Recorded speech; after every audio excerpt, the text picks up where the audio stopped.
Imagine a crisp autumn afternoon in Georgia, leaves crunching underfoot outside a modest two-story house where Julian, a wiry 17-year-old with a shy grin, sits on the front porch, waiting for his sister Mia to get home from her shift at the diner. He's always been the good kid, the one who mows the lawn without being asked, who helps Mia with her math homework even though she's 3 years older, the one who looks up to her like she's the sun in his skin. Mia's 20, tough and loud, the kind of girl who'd punch a bully square in the nose for picking on Julian at school, then drag him home with a scraped knee and a lecture. Family sticks together, no matter what, you hear me?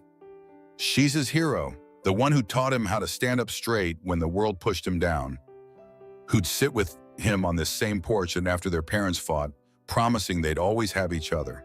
He believed her, clung to that promise through every rough day, every whispered taunt at school about how he didn't quite fit in with the other boys. He's known he's gay since he was 14, felt it in the way his heart skipped when a classmate smiled at him too long, but he kept it locked tight, scared of what it'd do to this family he loved.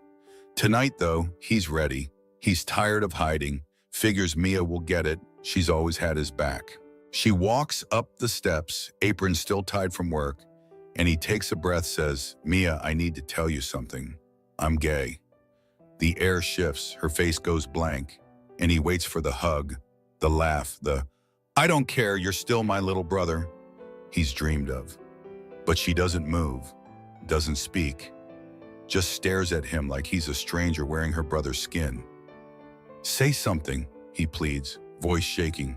But she turns, walks inside, shuts her bedroom door without a word. He sits there, the porch boards cold under him, waiting for her to come back, to say it's okay, but she doesn't. The next day, she moves her stuff to the guest room upstairs, stops eating breakfast with him, stops asking how his day was, stops looking him in the eye. Their parents don't notice, too caught up in their own mess, but Julian feels it.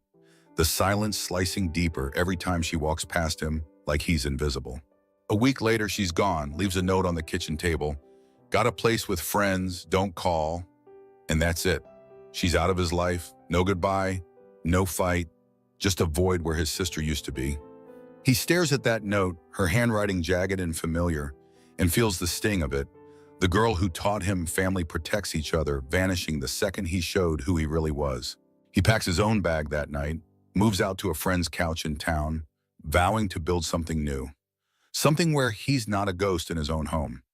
If you've ever lost the one person you trusted most just for being you, Julian's story starts here. And it's only the beginning. So hit that like, share it with someone who's been there, and subscribe to Heart Stories to see how he rises. Tap the bell to stay in the loop. Julian's 23 now, living in a cramped one-bedroom apartment in Atlanta, a far cry from the Georgia porch where Mia turned her back on him 6 years ago.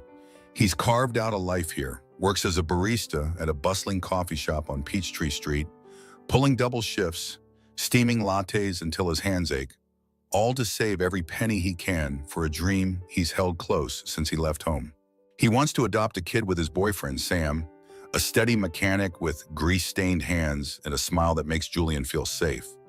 The kind of guy who sits with him on their beat-up couch, sketching out plans for a nursery, a backyard swing, a family they've talked about for 2 years. Julian's got a savings account for it, started it when he was 18, back when he was crashing on friends' floors, working odd jobs at gas stations and warehouses, eating peanut butter sandwiches to put away cash. It's not a fortune, just under $5,000, but it's everything to him. Every dollar a step toward adoption papers, a crib, maybe a little house where a kid can run around. He's proud of it, checks the balance every week on his phone, watches it grow, feels like he's finally building something nobody can take away. Mia's a ghost now. He hasn't seen her since she walked out, hasn't called, hasn't texted. He's erased her from his contacts, from his thoughts, buried her in the past where she belongs.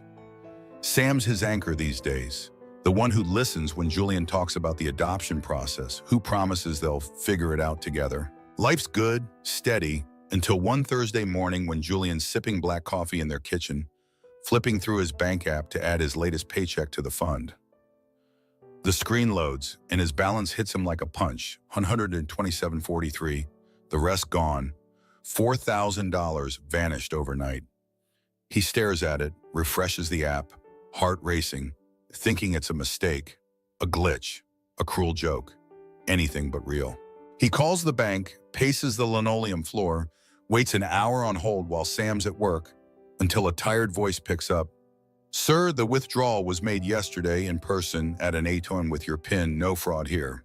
Julian's legs buckle. He sinks into a chair, phone trembling in his hand.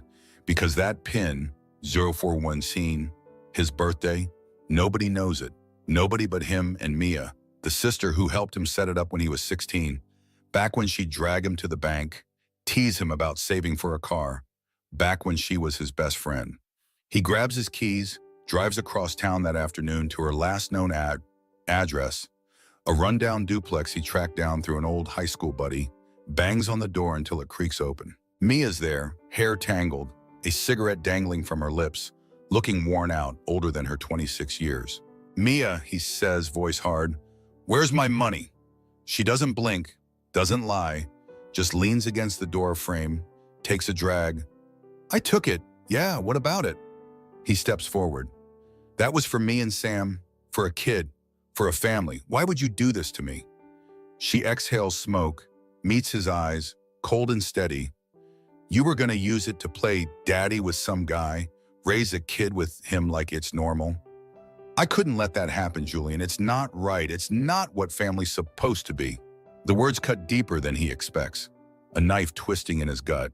And he stands there, fists balled up, staring at the sister who taught him to fight back, who'd stand between him and the world, now spitting venom like he's the enemy. "You had no right," he says, voice cracking. "I worked for that. It was mine." She shrugs, flicks ash onto the porch. "You shouldn't have trusted me with your PIN then, should you? Guess you're still that dumb kid I used to babysit." He wants to yell, to grab her shoulders, to demand every cent back, but she's already turning away, shutting the door in his face, leaving him standing there with nothing but the echo of her betrayal. He drives home, collapses onto the couch, waits for Sam to get back, tells him everything, voice shaking. "She took it all, Sam. Everything we worked for." Sam pulls him close, holds him while he sits there, not crying, just empty, the sting of it sinking in. It's not just the money she stole, it's the trust, the promise she drilled into him. Family protects each other, turned into a lie by the one person he never thought would stab him in the back. Julian's 25 now, 2 years since Mia drained his savings account and left him staring at a future he'd have to rebuild from scratch.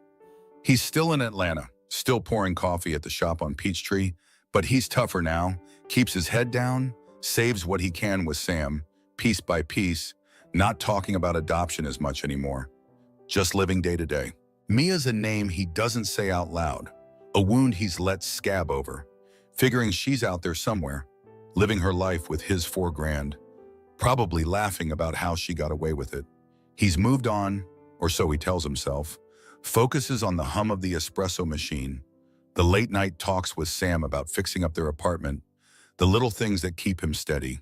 Then one muggy summer evening, he's wiping down tables after closing when his phone buzzes, an unknown number lighting up the screen. He almost lets it go to voicemail, thinks it's a telemarketer or a wrong number, but something makes him pick up. "Hello." The voice on the other end is shaky, familiar in a way that twists his gut. "Julian, it's Mia. I'm at Fulton County lockup. I need you." He freezes, rag still in his hand, the coffee shop quiet except for the hum of the AC. "What happened?" he asks, voice flat, and she rushes through it. "I got caught. Some money stuff with a guy I was working with. Fake checks. I don't know. They arrested me. Nobody else will help. I need bail, please." He hears the panic, the tremble, but no sorry, no regret, just her expecting him to jump like he's still that kid waiting on the porch for her to care. He sits down at a table, stares at the floor.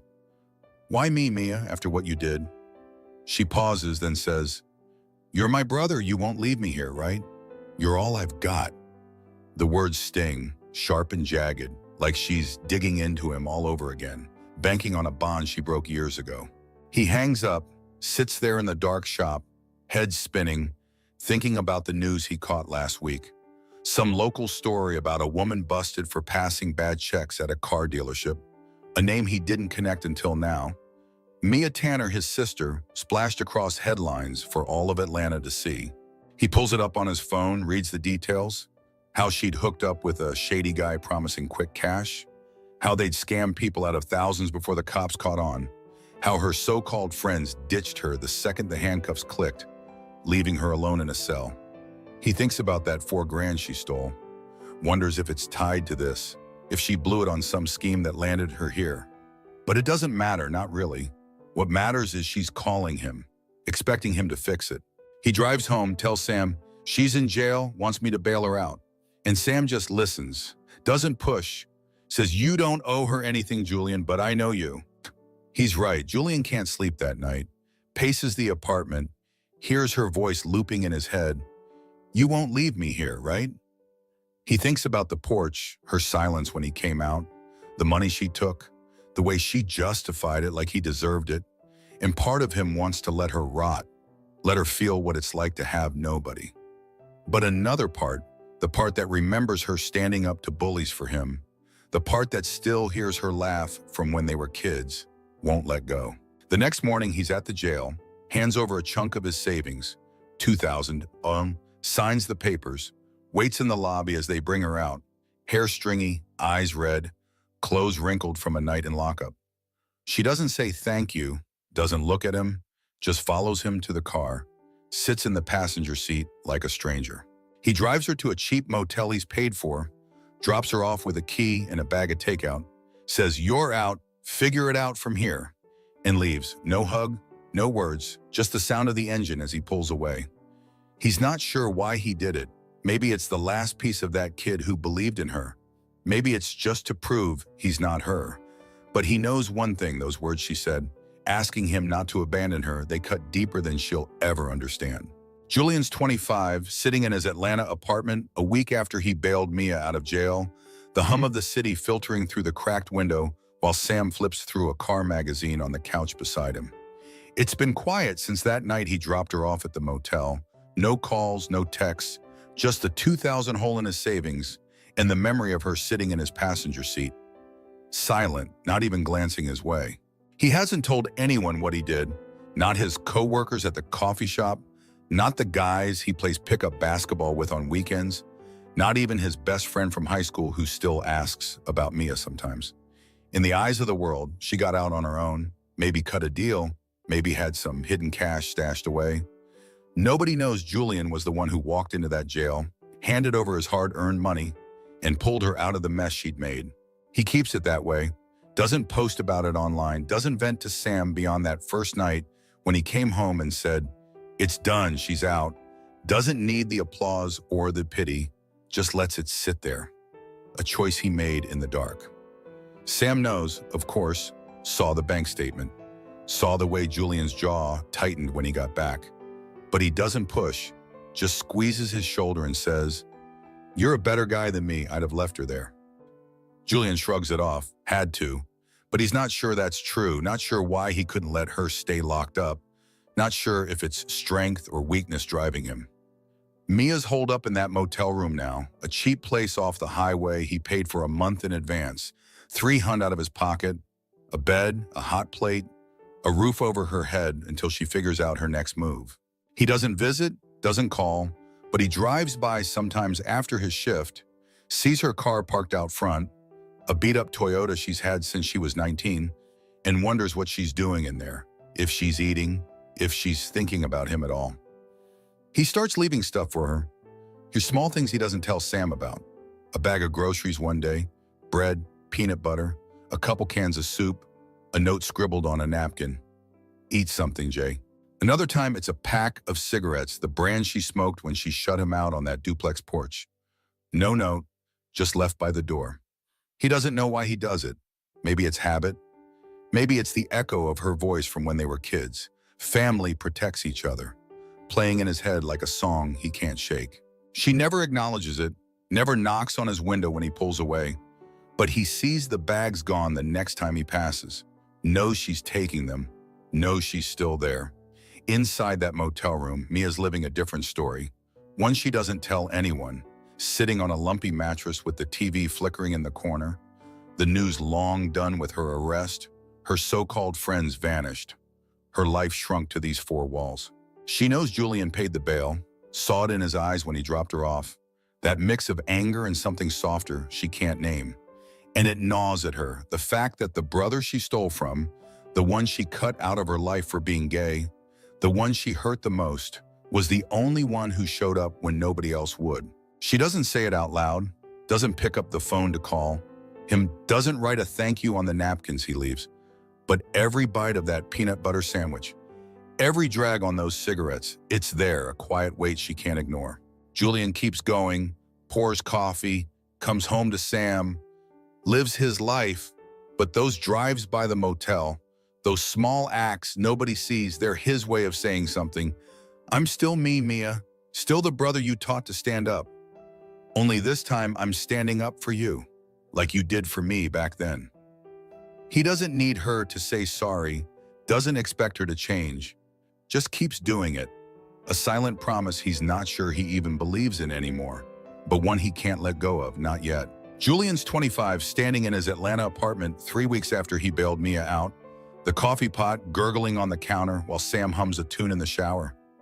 Mia's still in that motel room he paid for, a temporary lifeline he threw her after she hit rock bottom. But he hasn't gone back since that first drop-off, hasn't called, hasn't checked in. He's kept up the small deliveries, a bag of groceries here, a pack of cigarettes there, left at her door like silent offerings. But she hasn't reached out, hasn't said a word, and he's starting to think she never will. Inside that dingy room, Mia sits alone, the hum of the highway outside her only company, no friends knocking, no calls lighting up her phone, just the TV droning in the background and the pile of takeout bags Julian's left stacking up in the corner. She's been waiting, expecting him to show up like he used to, the little brother who'd run to her with every scraped knee, who'd forgive her with a smile because that's what family does.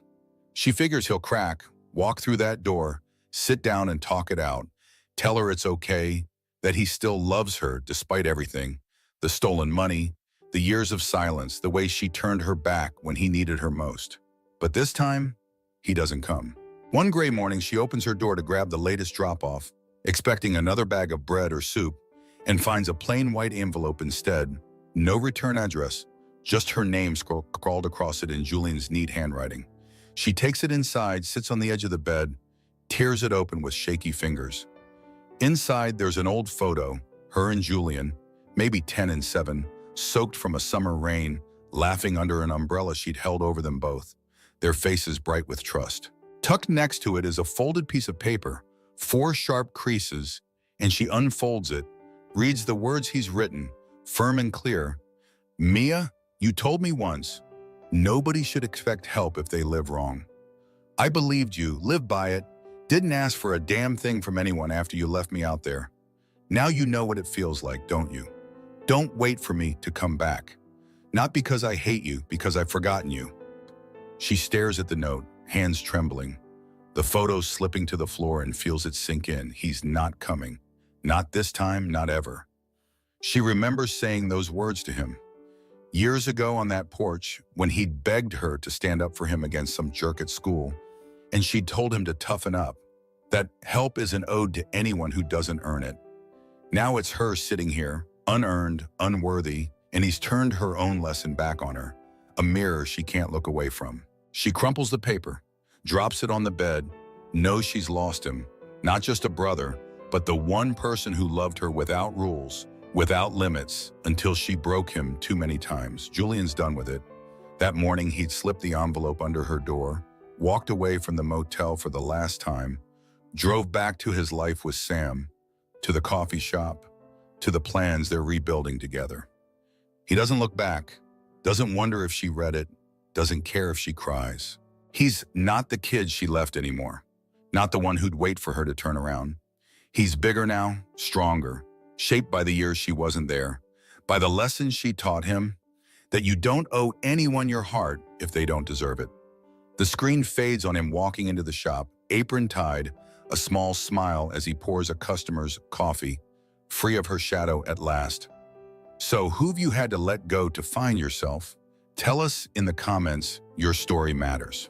If Julian's fight moved you, please hit that like, share it with someone who needs it, and subscribe to Heart Stories. We're here for you every step. Tap the bell. Don't miss what's next.